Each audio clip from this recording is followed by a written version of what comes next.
Chama cha maafisa usafirishaji bodaboda mkoa wa Pwani kimetangaza rasmi kwamba hawatahusika na aina yoyote ya vurugu, uchochezi au maandamano yanayohamasishwa kupitia mitandao ya kijamii. Chama hicho kimelaani vikali vitendo vya kihalifu na kuahidi kushirikiana na jeshi la polisi kulinda amani. Kauli hiyo ilitolewa mnamo Novemba 17 mwaka 2025 na viongozi wa chama hicho walipozungumza na vyombo vya habari katika ofisi yao iliyopo wilaya ya Kibaha. Mwenyekiti wa chama hicho mkoa wa Pwani, Bwana Masudi Ali, alieleza kuwa chama chao kinalaani vikali vurugu zilizojitokeza katika maeneo machache ya mkoa wa Pwani wakati wa uchaguzi mkuu, akisema vitendo hivyo vilifanywa na watu wachache wasio na nia njema na nchi hii. Bwana Masudi alitoa tamko la wazi kuhusu wito unaoendelea wa maandamano ya Disemba 9, 2025. Amenukuliwa akisema, maafisa usafirishaji wanatoa tamko kuwa hawapo tayari kushiriki kwani madhara yake ni makubwa.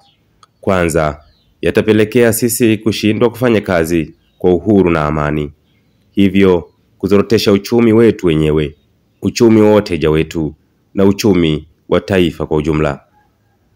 Akizungumza kwa niaba ya wenzake, Bwana Hemedi Kibanga alikumbushia mateso waliopitia wakati wa vurugu zilizopita, akinukuliwa akisema, kwa siku zilizotokea vurugu, kila mmoja ameona taabu na mateso waliopitia, ikiwemo kukosa huduma za kijamii na baadhi ya bidhaa kupanda bei. Bwana Hemedi alisema na kuongeza kwamba hali hiyo iliathiri moja kwa moja familia zao, na kwa sababu hiyo hawapo tayari kushawishiwa tena. Bwana Kibanga alisisitiza azma yao ya kutoa ushirikiano kamili. Tutatoa ushirikiano kwa jeshi la polisi ili kuwabaini wahusika na hatua za kisheria zichukuliwe dhidi yao.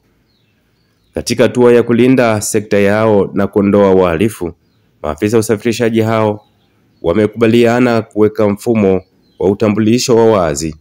Waliazimia kuvaa viakisi mwanga ambavyo vitakuwa na namba zao za usajili ili waweze kutambulika kwa urahisi.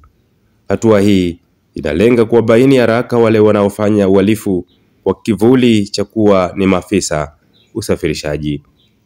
Hii ni taarifa kutoka katika mkoa wa Pwani, ambapo bodaboda Pwani wamekemea maandalizi ya vurugu zinazohamasishwa huko mitandaoni. Mtazamaji, unayo maoni yako pia ya kuzungumza kuhusiana jambo hili ambalo wamelisema hawa viongozi wa bodaboda katika mkoa wa Pwani? Karibu.